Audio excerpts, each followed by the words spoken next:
Olá, seja bem-vindo ao canal Falando sobre Ética, eu sou o comandante Ricardo. No último vídeo, na semana retrasada, falamos sobre a ética no cargo eletivo, no qual destaquei a importância de elegermos pessoas íntegras e éticas para nos representar no parlamento. Semana passada, gravei um vídeo especial para informar sobre meu estado de saúde que não permitia gravar o vídeo da semana. Agora estou um pouco melhor, porém esse vídeo pode ter algumas pausas em função da tosse. Hoje, estando melhor, trataremos da importância da ética na gestão do orçamento público. Falarei sobre o cuidado que se deve ter no trato do dinheiro dos pagadores de tributos, porque estes valores não pertencem àqueles que realizam a sua destinação. Portanto, o cuidado deve ser redobrado e o respeito a quem abdica, por exemplo, de viagens, de lazer ou aquisição de um bem para destinar recursos para o Estado que devem ser gastos em seu benefício. Muitas vezes esse pagamento de tributos é feito com sacrifícios pessoais e ou familiares. Então, o cuidado com o gasto do dinheiro dos pagadores de tributos deve ser muito grande.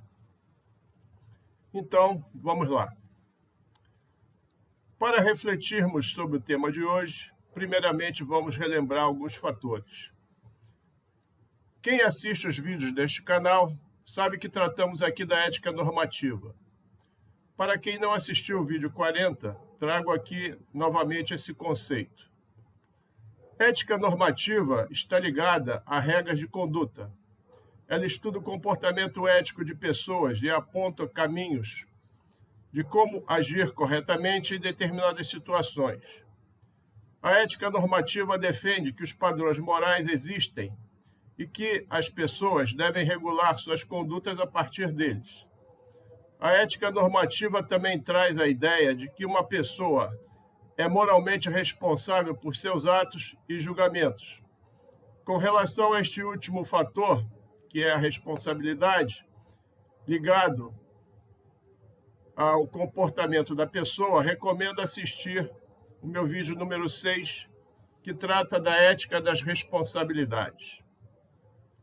Outro fator importante para compreendermos o tema de hoje é que o Estado não possui riquezas para si, porque o Estado é uma ficção, mas gerencia a riqueza do povo que habita um país. Lembremos que o poder é do povo, como consta, inclusive, na Constituição Federal, bem como o país em que ele habita, ou seja, o solo brasileiro.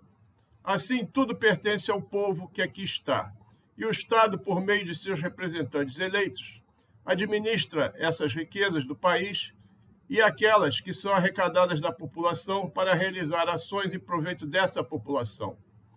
Então, onde eu quero chegar? Na minha concepção, todos os valores pertencentes aos pagadores de tributos arrecadados pelo Estado devem ser gerenciados pelos donos desses recursos. Mas, como isso seria impraticável, devem fazê-lo por meio de seus representantes eleitos. Mas, como eu afirmei no vídeo anterior, esses representantes devem ter sido efetivamente eleitos para realmente terem a autoridade para representar aqueles que votaram nele. Não devem estar no parlamento por força de artifícios legislativos, porque, se for assim, não representam uma parte significativa do povo que lhes credencie a gerir verbas arrecadadas. Dito isto, todas as verbas arrecadadas deveriam ser gerenciadas pelo Congresso. Sabemos que o poder real que o povo tem, na minha opinião, pode ser exercido de duas maneiras. Pela força, ou seja, pela multidão unida, ou pelo poder econômico. Pode-se dizer que há uma terceira forma de exercer esse poder, que é pelas leis. Mas isso é relativo, porque dependerá da população reconhecer a lei como válida e cumpri-la. Democraticamente, apesar de o Estado, por convenção legal, ou seja, a autorização da Constituição Federal, ter o monopólio da força das armas, a outra forma eficaz de ele exercer o seu poder é também por meio do poder econômico. Mas isso pode se tornar um problema quando o Estado estiver ocupado por indivíduos que estão ali apenas pelo poder e passarem a oprimir a população. Mas daí surge uma questão. Os recursos que geram esse poder econômico vêm da arrecadação de tributos, cuja origem é o pagador de tributos, ou, como dizia Margaret Thatcher, o pagador de impostos, ou seja, a população. Assim, o correto é o montante arrecadado ser administrado pelos donos desse recurso, ou seja, por meio dos seus representantes. Isso posto, a conclusão natural é que os recursos devem ser administrados única e exclusivamente pelo Congresso. Caberia ao Congresso destinar os recursos para o governo federal, governo estadual e governo municipal, de acordo com as suas respectivas propostas de orçamento anual, que seriam previamente aprovadas por técnicos do próprio Congresso, ou seja, pelo TCU, que é o órgão que assessora o Congresso. Com isso, a autonomia administrativa de um órgão estatal, de qualquer dos poderes da República hoje existente, seria extinta, ou seja, ele não seria mais capaz de gerar ou separar recursos para si próprio. Esses recursos seriam destinados pelo Congresso. A destinação dos recursos dos pagadores de tributos seria realizada indiretamente pelos representantes do povo por meio de seus representantes eleitos. Assim, teríamos um sistema eticamente idealizado, no qual os donos dos recursos seriam aqueles que gerenciariam seus próprios recursos. Isso acabaria com uma série de distorções orçamentárias que temos hoje. Vou citar algumas. Acabaria com aqueles que votam o reajuste dos próprios salários, o que também automaticamente acabaria com muitas benesses imorais, como salários acima do teto constitucional, e todas as discrepâncias sobre o assunto que existem hoje e ninguém toma providência. Acabaria com a destinação de verbas por razões estritamente pessoais, porque agora a decisão seria de maioria dos votos do Congresso, tendo como base os orçamentos que lhes foram entregues pelos entes da federação, devidamente checados e aprovados dos governos federal, estadual e municipal. Reduziria muito a corrupção, porque o recurso estaria atrelado à proposta de orçamento que foi discutida, ajustada e votada dentro da disponibilidade dos recursos existentes, sendo que todo recurso aprovado seria devidamente auditado. Otimizaria o processo orçamentário, retirando dele as interferências individuais movidas por lobby, por corrupção ou outro motivo qualquer. Seria um processo baseado em números e não em vontades.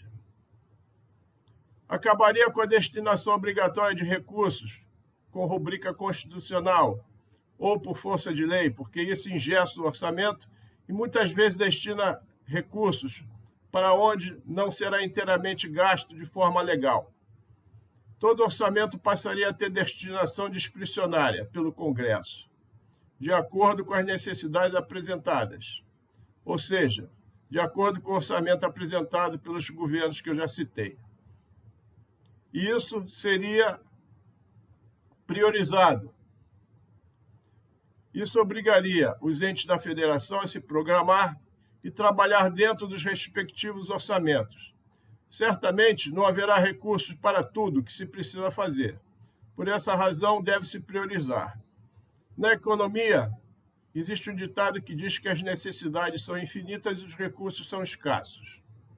Logicamente, as situações de emergência devem ser analisadas caso a caso pelo Congresso. Isso recolocaria o poder na posse de quem tem direito, ou seja, os pagadores de tributo, os quais são os reais donos do poder econômico e que devem exercer esse poder por meio de seus representantes eleitos. Nota-se que as pessoas vivem nos municípios. Então, os municípios são a base do país, porque é onde as pessoas efetivamente vivem e assim deveriam ter a maior fatia do orçamento, diferentemente do que ocorre hoje. Quanto mais recursos tiverem, mais rápido o país se desenvolverá, porque a qualidade de vida das pessoas na base será melhor. Os recursos do país não devem ficar concentrados na mão dos burocratas de Brasília, que estão longe das fontes produtivas do país e longe das necessidades reais da população. Além disso, como eu já citei em meus vídeos sobre a corrupção, a concentração do poder econômico em Brasília é fonte de corrupção. Além disso, o governo federal se vale do poder econômico para pressionar estados e municípios para atenderem o que ele quer. O orçamento do governo central e os governos dos estados da federação devem ser mínimos e terem os recursos necessários para a sua principal missão, que é a segurança. A segurança contra as ameaças externas fica a cargo do governo federal e a segurança contra as ameaças internas fica a cargo dos estados, governos estaduais, ou seja, a polícia. O restante deve ir para os municípios. Lembre-se que o poder real é aquele delegado pelo povo aos seus representantes. É por essa razão que eles devem ser éticos no uso desse poder. O poder legislativo é o mais importante dos poderes da República. Portanto, deve ser limpo desse mal que assola o Brasil desde o seu descobrimento, que é a corrupção, em todas as suas formas. Eu detalho isso mais no meu vídeo 25. Sempre digo que o brasileiro precisa votar melhor. Só assim o povo soberano retomará o poder que perdeu há muito tempo. Os representantes do povo eleito devem ter o compromisso de honrar seus mandatos que foram conferidos pelo voto e zelar pela gestão dos imensos recursos arrecadados pela população, não deixando, por exemplo, que outros não eleitos tenham autonomia administrativa, porque isso é deletério. Haja vista a pesquisa recente que apontou que 93% dos salários acima do teto constitucional neste país estão no Poder Judiciário. Por que isso ocorre? Por causa dessa autonomia administrativa para decidir sobre os próprios salários. Margaret Thatcher afirmou que nenhuma nação se tornou próspera cobrando da população impostos que excedem sua capacidade de pagamento. Lembre-se que, em tese, o Estado não deve criar riquezas numa economia de mercado. Aqui no país ainda existem empresas estatais, mas estas deveriam deixar de existir porque, atualmente, só estão servindo para dar emprego a incompetentes apaniguados. Lembrando que imposto é o montante de dinheiro que os cidadãos de um país devem pagar ao Estado para garantir a funcionalidade de serviços públicos e coletivos. Assim, trata-se de um dever, ou seja, é obrigatório. Só para citar, em 2024, a população brasileira pagou em torno de 3,6 trilhões de reais em impostos. Agora, qual a importância da ética na gestão dos recursos dos pagadores de tributos? Considerando os 5 fatores que escolhi para basear as nossas reflexões neste canal, que são os deveres, os direitos, os princípios, as virtudes, as responsabilidades, mais o mérito, que, na minha opinião, representam bem a ética normativa, a gestão dos recursos dos pagadores de tributos estará muito próxima do ideal. Com isso, a ordem natural das coisas, que é a gestão do recurso ser realizada pelo dono dele mesmo, estará restabelecida. Não teremos terceiros gerindo recursos alheios, com critérios pessoais, e nem aqueles que não foram eleitos pelo voto realizando essa função. Certamente a população vai verificar que nesse país a arrecadação de tributos vai muito além do necessário e vai haver um excedente muito grande, possibilitando reduzi-los.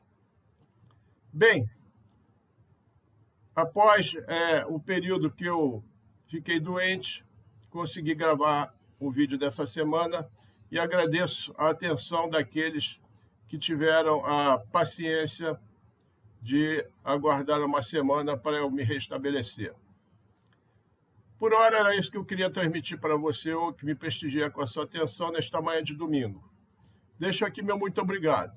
Se gostou desse vídeo, deixe o seu gostei e, se desejar, comente, faça perguntas que serão respondidas, compartilhe esse vídeo e inscreva-se nesse canal.